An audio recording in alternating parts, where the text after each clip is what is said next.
Putri Ismelda, welcome to my channel. Di sini saya akan ceritain kisah-kisah horor buat teman-teman semuanya. Bagi yang suka, jangan lupa di like dan di subscribe ya, biar saya tambah semangat bikin videonya. Oke, saya akan ceritain kali ini adalah hantu sumur keramat. Di sini ada kisah 5 orang anak SD yang lagi asik main bola. Mereka memiliki satu cetusan ide dari temennya Yanto. Gimana kalau nanti malam kita ngadain camping atau kemah di kebun belakang dekat rumah si Faizi. Campingnya sih sederhana aja, cuma api unggun atau bakar-bakar ubi singkong. Akhirnya teman-temannya setuju. Mereka itu ada Yanto, ada Faizi, serta 3 orang lainnya. Mereka berjanji jam 4 akan berkumpul di rumah Faizi. Tapi ditunggu lama-lama, setelah hampir jam 5, si Yanto baru nongol. Teman-temannya sih sebel ya kan. Sebenarnya si Faizi itu agak risih dengan sifat si Yanto, yang emang dasarnya orang yang gak takut apapun, gak bisa dibilang, suka nyuruh-nyuruh, sok pemimpin. Tapi yang namanya teman, mereka tetap harus menghargai satu sama lain. Tidak ambil pusing, akhirnya mereka berlima masuk ke dalam kebun yang tak terawat tersebut. Tapi di tengah perjalanan Faizi mengingati mereka, teman-teman jangan sampai ke tengah ya, soalnya di tengah itu ada sumur keramat. Yang konon diceritakan ada seorang gadis desa yang dipaksa menikah dengan petinggi Belanda. Namun karena gadis desa tak mau, akhirnya dia melarikan diri dari tempat tersebut. Alhasil si antek-antek Belanda yang berhasil menangkapnya akhirnya memperkosa serta membunuh gadis tersebut, dan mayatnya secara sadis dimasukkan ke dalam sebuah sumur yang sampai kini kita kenal dengan sumur keramat katanya. Oke, kita berarti ngambil yang di pinggir-pinggir aja kata teman-temannya. Akhirnya mereka memilih satu tempat dan membangun tenda serta membuat api unggun. Setelah sudah nyaman, sudah menghilangkan rasa lelah, akhirnya si Yanto dan si Faizi pergi ke tengah kebun.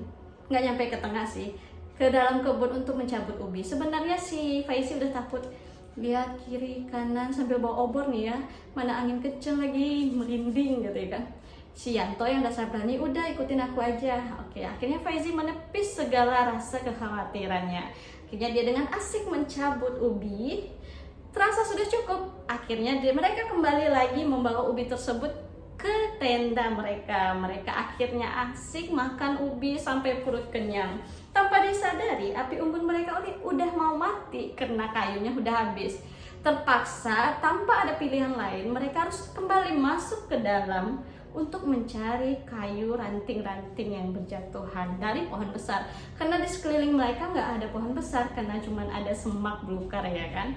Akhirnya mereka masuk ke dalam dan mencari pohon yang menjatuhkan rantingnya. Masuk ke dalam kembali lagi Faizi dan si Yanto. Namun Faizi kali ini sangat ketakutan, karena kalau nggak dipaksa Yanto dia nggak akan mau, karena angin udah bertiup kencang, malam semakin gelap, mana udah nunjukin jam 11 gitu ya kan. Dengan berat hati dia tetap menemani kawannya. Ngambil ranting.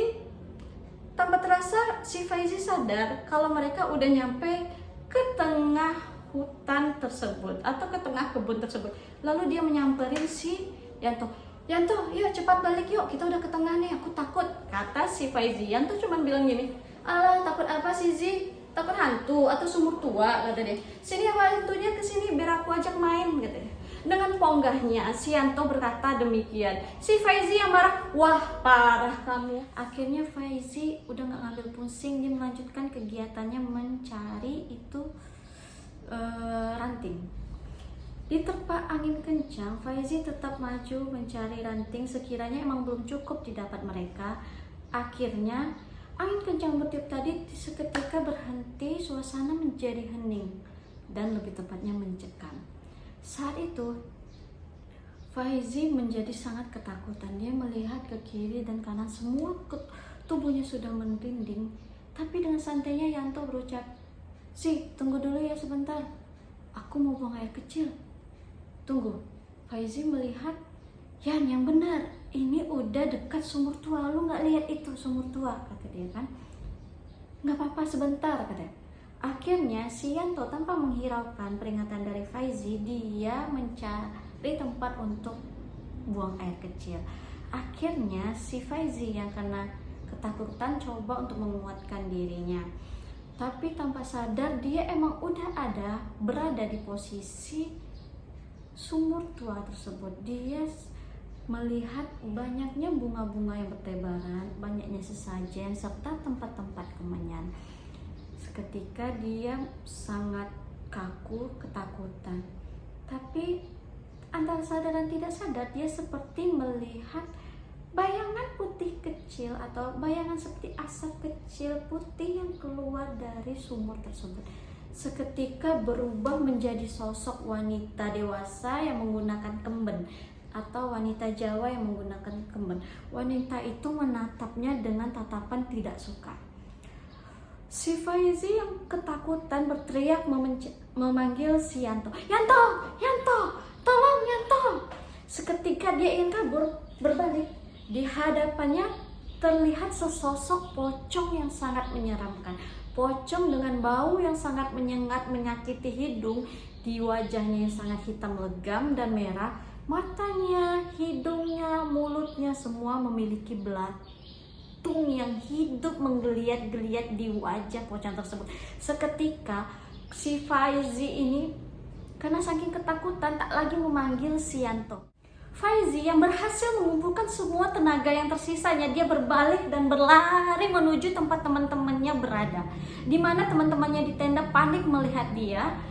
Mereka bertanya, Zi, Yanto mana? Zi, Yanto mana? Ya, si Faizi nggak menjawab. Ada hantu sumur tua, kita harus keluar cepat.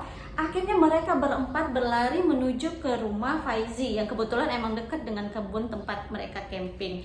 Akhirnya si Faizi sampai di rumahnya tengah malam dan menggedor-gedor pintu rumah orang tuanya karena memang orang tuanya udah tidur. Bu, ayah bangun, bu, ayah. Akhirnya ayahnya bangun serta ibunya. Mereka kaget melihat anaknya yang ketakutan gitu ya kan. Kenapa? Bu, tolong bu, ada hantu sumur tua. Ya, tolong ya, si Yanto hilang, kata dia. Ayahnya sempat marah, kan ayah sudah bilang jangan sampai ke sumur tua tersebut. Kalian tidak mendengar apa kata orang tua. Akhirnya Yanto mengalah dan orang tuanya pun sudah tenang.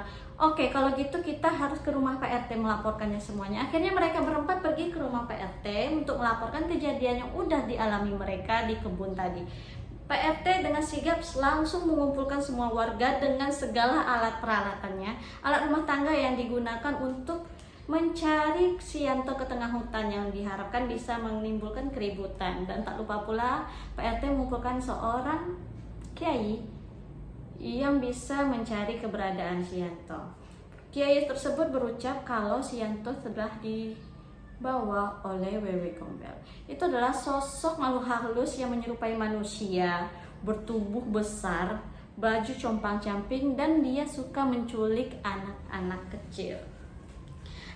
Semua warga udah berkumpul gitu ya kan, udah siap. Akhirnya mereka masuk ke dalam kebun yang kiranya di sana ada sumur tua. Mereka masuk sambil manggil Yanto, Yanto, Yanto. Segala alat sudah dibawa, namun tak juga ada hasilnya. Kiri kanan angin bertiup makin kencang. Warga semakin khawatir sekiranya ada apa yang terjadi dengan si Yanto. Mereka tak putus asa, tetap mencari Yanto, Yanto, Yanto. Yang dipanggil tak kunjung menjawab. Akhirnya salah satu warga berhasil melihat Yanto.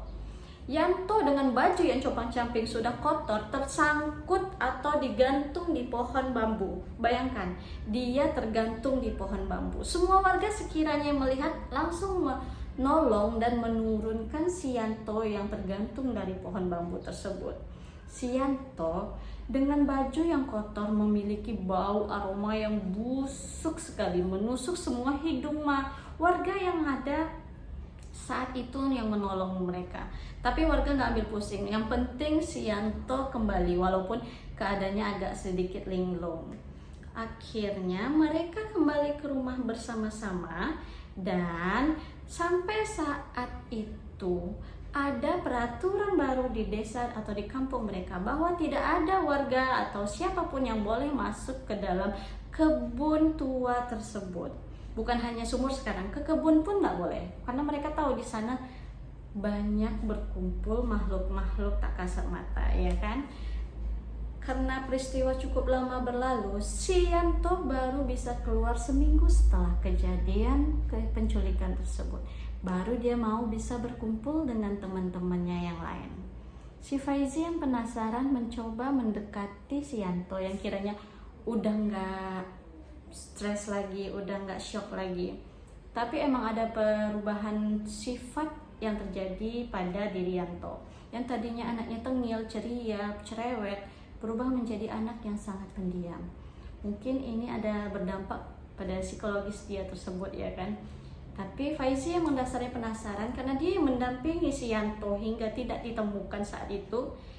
Dia bertanya, Yanto, boleh nanya nggak? Sebenarnya apa yang terjadi saat kamu buang air kemarin? Buang air kecil malam itu. Si Yanto dengan nafas yang berat mencoba untuk menjelaskannya. Begini, saat aku ingin buang air kecil, aku bingung mau buang air kecil di mana. Akhirnya aku melihat satu pohon besar yang kiranya aman untuk buang air kecil. Yanto tanpa mikir-mikir, tanpa permisi, melakukan hajatnya tersebut. Tapi seketika angin bertiup kencang dan di atas pohon aku melihat sesosok wanita yang bertubuh besar, berambut panjang yang menjuntai ke bawah. Wanita itu seperti marah kepadaku, katanya. Kenapa? Dia berucap, kalau mau kencing, permisi dulu nak, katanya. Lalu setelah itu aku ketakutan dan lututku seperti gak berdaya, mataku perlahan menutup. Jadi bisa dipastikan Yanto saat itu pingsan. Dan dia kembali tersadar saat ditemukan warga dengan keadaan sedang tergantung di pohon bambu. Rupanya si Yanto diculik oleh wewe itu karena pipis sembarangan. Itu yang mengakibatkan dia diculik. Untung saja para warga berhasil menemukannya. Mungkin kalau si warga nggak berhasil menemukan Yanto secepatnya, bisa jadi Yanto udah pergi selama-lamanya ya kan. Si Faizi cuma memberikan saran. Jadi gitu ceritanya, katanya. Aku udah bilang sebelumnya sama kamu, kalau di dalam hutan jaga perkataan. Tapi emang dasar kamunya bandel nggak mau dengerin. Jadi sekarang semuanya yang berlalu anggap berlalu. Lebih dekatkanlah diri kepada Allah, itu kata Faizi. Nggak tahu ya, anak kecil udah bersifat bijak kayak gitu. Akhirnya semuanya kembali seperti normal. Mereka tidak ada lagi yang berani masuk ke dalam kebun tersebut, apalagi ke dekat sumur ya. Ke dalam kebun aja udah nggak boleh. Tapi nggak lama setelah itu ada suatu proyek pembangunan ruko di daerah tersebut. Sebenarnya udah dilarang oleh pihak warga setempat, tapi yang memiliki tanah tersebut bersikeras untuk membangun ruko. Jadi salah seorang pekerjanya ini mencoba untuk